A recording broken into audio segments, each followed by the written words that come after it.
We are back here on the Tri-City Sports Roundup, and we are now live streaming. Our technical issues have been resolved, so you got us now both on the radio and on our live stream, where you can catch us on KYCA.info, also the KYCA Facebook page, and our YouTube channel, KYCA Digital. For those of you just tuning into our video live streaming, we just got started with our top 10 local games of the year. Let me just quickly give you what numbers 10 through 8 were. Number 10 was Prescott boys basketball versus Chatsworth. That great game between Chatsworth's Elijah Arenas and Prescott's Uriah Tenet, both of them scoring 50-plus points in that game. Number 9, Prescott boys basketball versus ALA Gilbert North. The Badgers' overtime victory in the Elite Eight of state. Number 8, Embry-Riddle men's basketball against number 22 ranked Hope International. J.C. Cannellan nailing the three-pointer at the buzzer for that win. But we're going to go back. We're going to talk about those two Prescott boys basketball games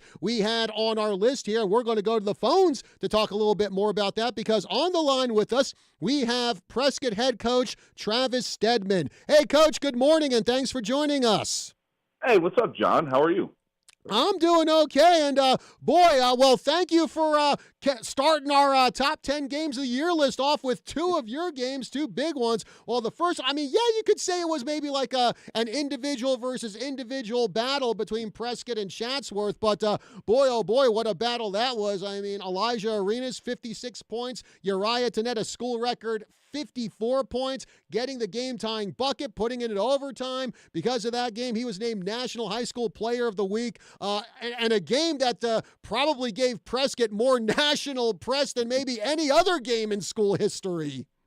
Yeah, no question. It was kind of a media frenzy. I'd never been part of an exhibition game, which is essentially what it was. It was an in-season tournament that didn't have a lot of bearing on state rankings or anything, but man, there were a lot of media, a lot of cameras, a lot of people. We were in the back gym of a pretty decent-sized high school in California at the Damien, and I tell you, it was a heck of a basketball game. Uriah obviously had an amazing game, and obviously we wouldn't have been able to come out without his 54 points. But, what made it such a great game was the contributions we had from some of the other guys.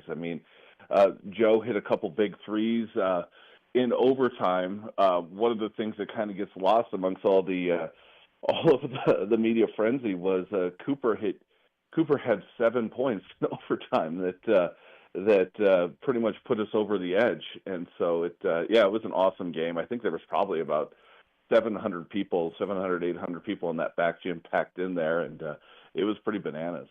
Speaking of bananas, you also had our number 9 game of the year, you guys versus ALA Gilbert North in the Elite Eight of state. Game where Prescott just really kind of scuffled those first 3 quarters. Then all of a sudden, you guys just woke up in the fourth quarter, you tied the game, you go into overtime, Uriah gets a go-ahead bucket, and Josiah Peoples nails that huge three-pointer that pretty much cinched up that win for you over Gilbert North. Well, you couldn't have picked 2 more opposite spectrum games of the year. One game we scored 96 points, the other game we scored 54 or something like that. The ALA Gilbert, I think a lot of it came down to the fact that we played them earlier in the year, and we were just coming off of that Brophy game that was a heartbreaker that had we come out might have been on this list that we're talking about here too. But I think there was some emotions, maybe some preconceived notions, and we offensively couldn't get things going. I think Uriah was the only one that had double-digit scoring in that game. I think we maybe have 3 assists that game. I think we shot like 10% from the 3-point line. Credit to ALA. They kept it close because they defended their butts off all game, but Joe had really been struggling from the floor, and then he took that 3 in that at that moment, and it was one of those like, man, this has got to go, otherwise we're in bad shape here. All right. Well, hey, Coach Stedman, want to thank you very much for joining us here on the Tri-City Sports Roundup and telling everyone a little more about our number 10 and number 9 local games of the year here. Travis, always a pleasure to talk to you. And, hey, man, you have yourself a good one. Congrats for making the list twice. Hey, thanks, John. I appreciate it. I appreciate it almost as much as I appreciate that Legion of Doom T-shirt you got on. I wish I had one of those. Well, you can go on there. I think it's Homage was the website I got it from. You can go on there and get your own, man. Well, I have my Sweet Chin Music T-shirt that I'll put on Yes. today. So, Nice. I approve. And I think Coach Collette will also approve, knowing what a big pro wrestling fan he is. no question. All right, man. Well, you have yourself a good one. Hey, you too, John. All right, bye. All right, Travis Stedman, head coach, Prescott boys basketball. Let's get back to our top 10 local games of the list here. We are at number 7. One more point. That's all the Bradshaw Mountain girls volleyball team needed to beat Prescott in the second meeting of the season between the rivals. After dropping the first set of the night, the Lady Bears won the next 2 sets and were at set point and match point in set number 4. But the Lady Badgers refused to die and managed to jump ahead of Bradshaw. That's when the gem, Ruby Jensen, got the set-ending kill to give Prescott the 27-25 win. That pushed the match to a 5th and deciding set. The Lady Badgers maintained momentum and got off to a strong start and got the 15-6 triumph to complete the 3-2 come-from-behind victory. For coming back from the brink to get the deke, we name the Prescott girls volleyball team's come-from-behind win over Bradshaw Mountain, the Tri-City Sports Roundup number 7 local game of the year. Next up, we have number 6. Both the Yavapai College and Arizona Western baseball teams slugged it out all day long. After YC went up 9-5 in the third inning, Western came back to tie the score in the top of the fourth, but the Rough Riders tied the score in the bottom of the fourth, then built up a 13-9 lead going into the ninth inning. That's when the Matadors tied the game and forced extra innings. Arizona Western then went up 14-13 in the top of the 10th inning. In the bottom of the 10th, with the man on, A.J. Diaz stepped up to the plate. The day before, the freshman from Chandler had a walk-off home run against Western. And what do you know? As Yogi Berra said, it's deja vu all over again. Diaz blasted the ball out of the park for a 2-run walk-off home run to give the Rough Riders the dramatic 15-14 victory. For that, we declare the Yavapai College baseball team's walk-off win over Arizona Western, the Tri-City Sports Roundup number 6 local game of the year. Now it's number 5. The Chino Valley boys basketball team had a rough start to the season, dropping the first 6 games of the 2024 portion of its schedule without a win. In their first game of January, it appeared they would start the new year with a loss. The Cougars trailed the Honey Badgers by 14 points with just 2 minutes remaining in regulation. But Chino decided they would not go quietly into the night. They roared back and closed the gap with Highland Prep, helped out by 2 huge steals by Ben Seibel. Then, with 2 seconds left, it was all or nothing for Landon Smith. He launched the ball into the air, and it went through the hoop for a 3-pointer at the buzzer. The Cougars earned their first win of the season in a PowerPoint game in dramatic fashion. Final score, 59-58. For that, we named the Chino Valley boys basketball team's buzzer beater win over Highland Prep, the Tri-City Sports Roundup number 5 local game of the year. And we're going to talk a little bit more about that game because on the phone with us, we have Chino Valley boys basketball head coach Jim Hall. Hey, Coach, good morning and thanks for joining us. Hey, good morning. Thanks for having me. So, Coach, like I said, it was kind of a rough first half of the season there for Chino Valley. November, December, not a lot going your way. Here comes your first game in January. It looked like things weren't going to go your way. Again, you're down by 14 points, 2 minutes left to go. Most teams just probably throw up their hands and go, let's just pack it in. What was it about Chino where they rallied from that double-digit deficit and got that dramatic win? Well, to be honest, unfortunately, that's mostly how most our games go with our wins. Is we stick around and teams kind of, shut one eye, thinking of seeing the door, and we just stay in it. It's a tribute to the kids and their just grit and determination.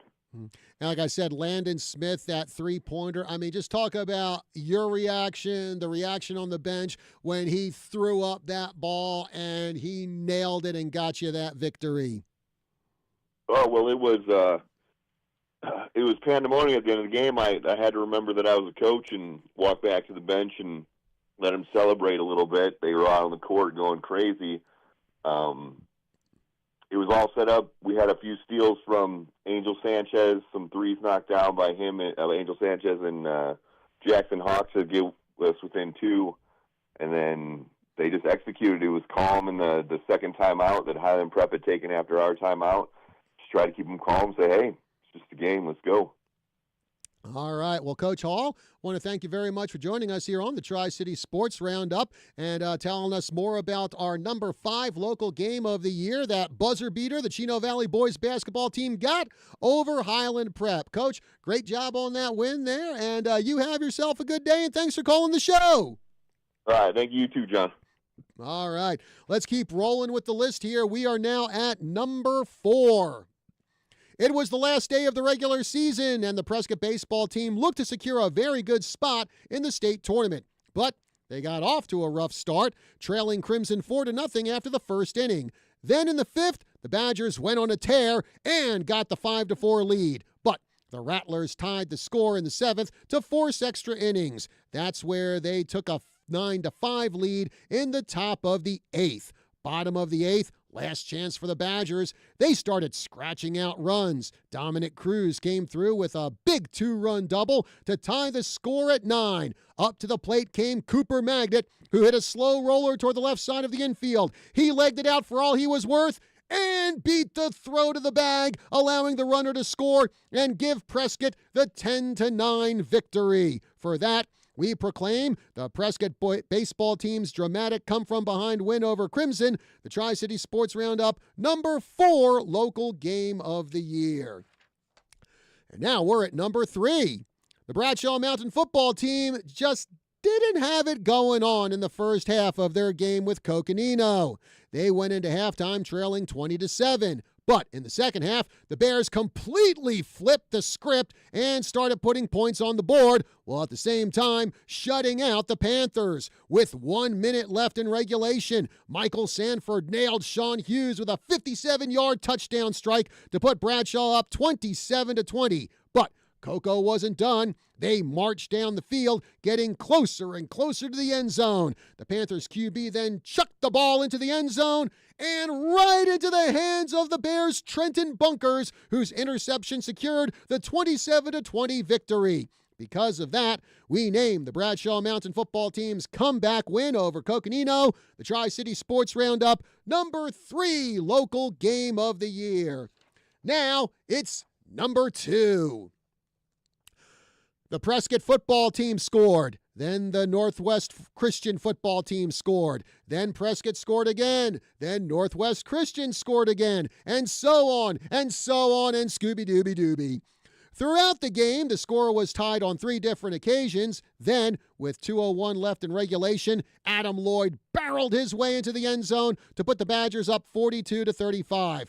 Northwest Christian then marched down the field, and with 20 seconds left, Dre Bear scored for the Crusaders to make it a 1-point game. Their coach now had a decision to make: play it safe and kick the extra point to tie it and send the game into overtime, or take the big risk and go for 2 to win it. He chose the big risk and again gave the ball to Bear. That's when Johan Gunderman, Uriah Tannett, and Rutger Funk made a beeline toward him and knocked him out of bounds. That gave the Badgers the 42-41 triumph. For that, we declare the Prescott football team's thrilling victory over Northwest Christian, the Tri-City Sports Roundup number 2 local game of the year. So, we're now up to number 1 on our list. Who gets that number 1 spot? Which game is our number 1 local game of the year? Well, I'm not going to tell you right now because we got to take a break here. So I'll just extend the suspense a little bit more here. But when we come back, we will unveil our number 1 local game of the year. We'll be back right after this.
We are back here on the Tri-City Sports Roundup. John Rust with you. It is our top 10 local games of the year.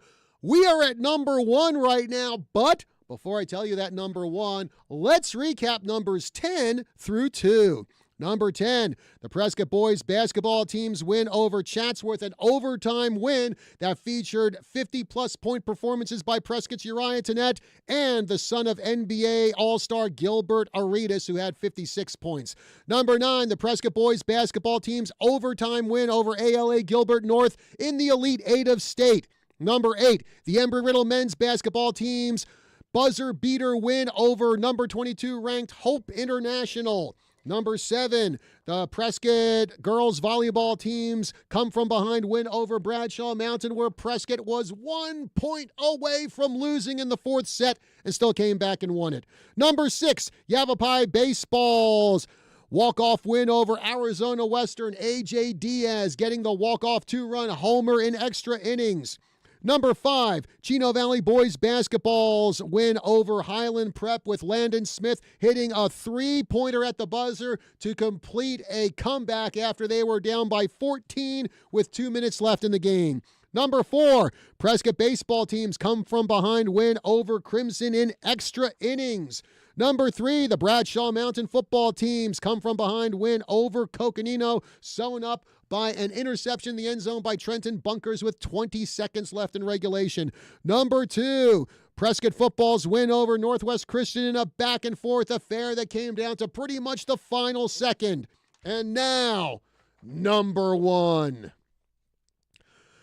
They had not lost a game all season, and with 10 minutes left in regulation, the Prescott flag football team was on the cusp of not only keeping their unbeaten streak going, but advancing to the 4A Conference State Championship game in their first season of existence. Coconino, however, had something to say about that. They rattled off 2 late touchdowns to tie the score 21-21. With under 30 seconds left in regulation, the Lady Panthers were within striking distance, ready to take the lead and play for the state championship. Their quarterback flung the ball, and Delaney Courtney, the 4A Conference Defensive Player of the Year, got the interception and raced 82 yards downfield for the touchdown.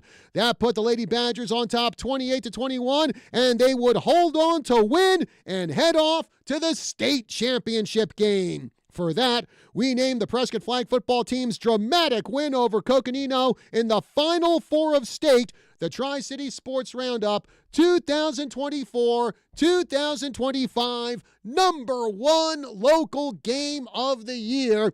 Now let's talk a little bit more about that exciting game. On the phone with us, we have the head coach of the Prescott flag football team, and that is Ryan Hart. Hey, Coach, good morning, and thanks for joining us. Hey, good morning, John. Thanks so much for having me. We appreciate it very much. Hey, no problem. Well, I mean, who would have thought the very first year of existence for Prescott flag football, you make it to the state championship game, you go undefeated all the way up to the state championship game, and now in your first season, you claim the number 1 spot on our top 10 local games of the year list. Hey, congrats for that, Coach. Well, thank you. Thanks a million times. We appreciate it. We came together. You know, this group didn't know, like you alluded to. We didn't know how it was going to go, what was going to happen. So for you guys to put us at the top of this list for that dramatic game that happened going into the state finals there, I mean, it was a cascade of feelings and emotions encapsulated from the whole season. And there we were on that cold November night. So it's awesome to be here and awesome to be part of Prescott flag football history. Correct myself there. Yeah. And here's the thing, because you guys look like you had a pretty comfortable lead there, 10 minutes left to go, and the way your team was going this year, I think everyone was going, you know what, this game's sewed up, we got it, we're going to state. So what kind of happened in those next few minutes where all of a sudden Coconino came back and bam, bam, 2 touchdowns, and holy crud, it's tied. Yep. It was a surprise, no doubt. You going back to preparing for that game and going into it, we said we're going to control the turnover battle. We're going to keep our composure. We know what Coconino can do, you know, with Blanca Gomez and Wyland Smith and Lucy Stiegler. they have talent and they're well coached, and we knew we had to play a good game of football. And if you look at that first series, Delaney got her first interception of the game on that first series. I believe it might have been the second play from scrimmage, and we're in scoring position. Second thing we wanted to do is run the ball, control the clock, and then we did that. Alana Gilray took it in on a run play, second play from scrimmage for us. So we're like, okay, this is looking good. The fans were happy. Everybody's excited. And that's only a couple minutes into the game. And it was a lot of back and forth from there, a lot of penalties. We had some big plays. They had some big plays. They were able to find creases in the defense consistently and move the ball. They flipped the field on us a couple times, being able to convert some third and longs, a big special teams play early in the game, put them in scoring position. But you're right, we did. We had a 10-point lead late in the game. Felt like it was like we were in pretty good shape. But the momentum swing that happened, the couple calls that went against us, it put us in a position where we really had to. We were up against the wall. We had to make something happen. And just to tell that story in the last couple minutes, I'm on the sidelines working with the offense. We're hoping we're going to get the ball back. They have a 4th and call it 1 from the 21-yard line. And I'm like, okay, we're going to stop this. We're going to get the ball. Here's the no-huddle plan. And I look up, and they converted that first down. Now they got first down inside the 20. And all they had to do was kick a field goal. The game's tied at that point. And as soon as I asked the question, how did he get that first down? What happened?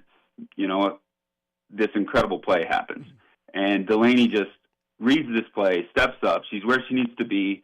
They run this little fake pitch, and then they toss it out to that running back after she gets past the backer. But Delaney was a little too smart for that. She reached out and tipped that ball just as it was about to, go to the receiver to gain a few more yards to get them into football or field goal range to kick that football through the uprights and win the game. And she tipped it up to herself and took it 82 yards, and the rest is kind of history. It was special. To me, one of the more wild aspects of that game, and this actually took place in the press box. We're up there watching and, biting our fingernails and going, how's this going to happen? Well, Prescott football coach Cody Collette was also up in the press box. And I will never forget this. Coach Collette, who I don't know, must have secret precognitive powers or something. I don't know. Maybe he should join the X-Men or something. But probably about 30 seconds before Delaney had that pick six, Coach Collette actually declared they're going to get a pick six and win it. And I'm looking over at him. I'm going, wow, that was a really bold statement coming there from Coach. Like, what the heck? And then, like I said, 30 seconds later, boom, there's the tip. Delaney gets it, runs 82 yards, and I just go, how the heck did Coach call that? It's like, wow. I don't know. Maybe Coach Collette should start getting on FanDuel or something like that. The way he can predict stuff like that. But again, it was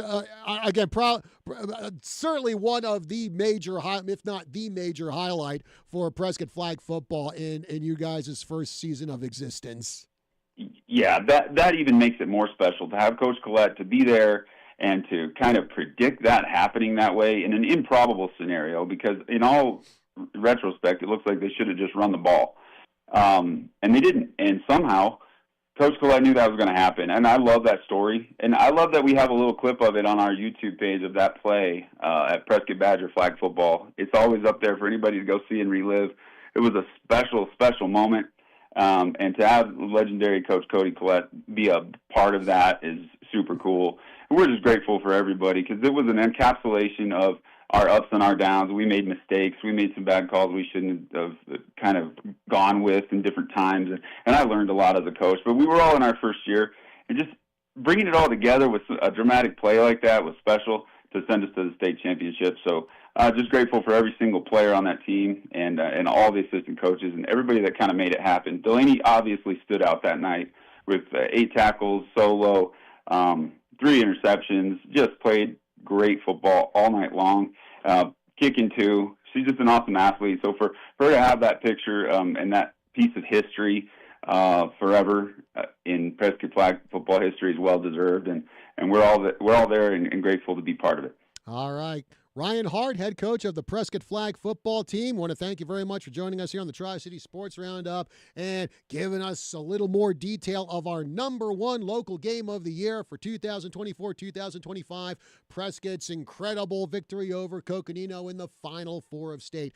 Coach, thank you very much, and best of luck to Prescott Flag football in the 2025 season, which starts in about 2 months. Yeah, it's coming up, John. We open up against St. Mary's on the road, so we're in preparation mode, and we're going to see if we can run it back and make an incredible season this fall. We'll see what we can do. All right, Coach, you have yourself a good one. Thanks, you too, John. All right. Boy, what a way to open up the season for Prescott Flag football. Basically, a rematch of the state championship game from last year between Prescott and St. Mary's. Well, folks, that does it for another top 10 list of ours. We still have a couple more to go here during the summer, and by the time we wrap up with it, well, school will be back in session. Can't believe high school is going to start like July 31st. How does that even happen? Too short a summer break, if you ask me. Anyway, school will be starting up soon. But next week on the show, we will have our top 10 local female athletes of the year. Then I'm going to take another break because it's summer and I got some break time coming up. And I'm going to take it because actually me and Matt Hinshaw from the Lisa Lab Show, we're going to head down to Phoenix during that week. And we're going to catch Baby Metal in concert. Oh, can't wait for that. Probably a lot of people out there going, who's Baby Metal? Okay, it's a combination J-pop metal band, and they're awesome. So looking forward to that. And then when we come back, our first show in August, that will be our top 10 local male athletes of the year. So that'll wrap up our summer top 10 list. And then we'll be diving in to the 2025 fall sports season. And don't forget, here on KYCA, we will have the Prescott football team will be broadcasting their games as we always do. So looking forward to that. And we should probably have a few other local sports broadcasts on our sports station, The Team, 1450 AM, KNOT. Speaking of KNOT, you can start your Saturday morning with some Major League Baseball coming up at 9:30. About 40 minutes from now on KNOT. We've got the Cubs versus the Yankees, so you can check that out. Also, closer to home here, we have the Northern Arizona Wranglers in their regular season home finale. That's going to be taking place tonight, 6:05, over at the Findlay Toyota Center in Prescott Valley. So they'll be taking on the Tucson Sugar Skulls. One of my favorite team names. In fact, I actually have the Tucson Sugar Skulls featured in one of my books called You're Called the What? Weird, Funny, and Dumb Team Names. In fact, I think I published that book the first year that the Sugar Skulls were in existence. And I started going, yeah, I definitely got to put the Sugar Skulls in this book. So again, the Wranglers versus the Sugar Skulls. This will be their last game of the last home game of the season, 6:05 over at the Findlay Toyota Center. So looking forward to that. Also, we've got some softball tryouts for the Lady Hawks club team. They'll be taking place over at Prescott's Heritage Park August 2nd and 3rd. They got 14U, 12U, and 10U. They'll be meeting at various times between 9 a.m. and 4 p.m. for any local high school softball players who want to get in some time during the fall. Again, folks, thank you very much for joining us here on the Tri-City Sports Roundup. We have our usual slate of Saturday morning talk shows coming up. Of course, we have Healthline with Dr. David Hancock coming up in just a few minutes, a little bit after 9 o'clock. Then at 10 o'clock, we have Drive Time AZ to get all your automotive questions answered here in the Tri-City area. As always, thank you very much for joining us here on the Tri-City Sports Roundup. We'll be back next week. We've got the top 10 local female athletes of the year on the show next week. Till then, folks, have yourselves a good one. See you next week.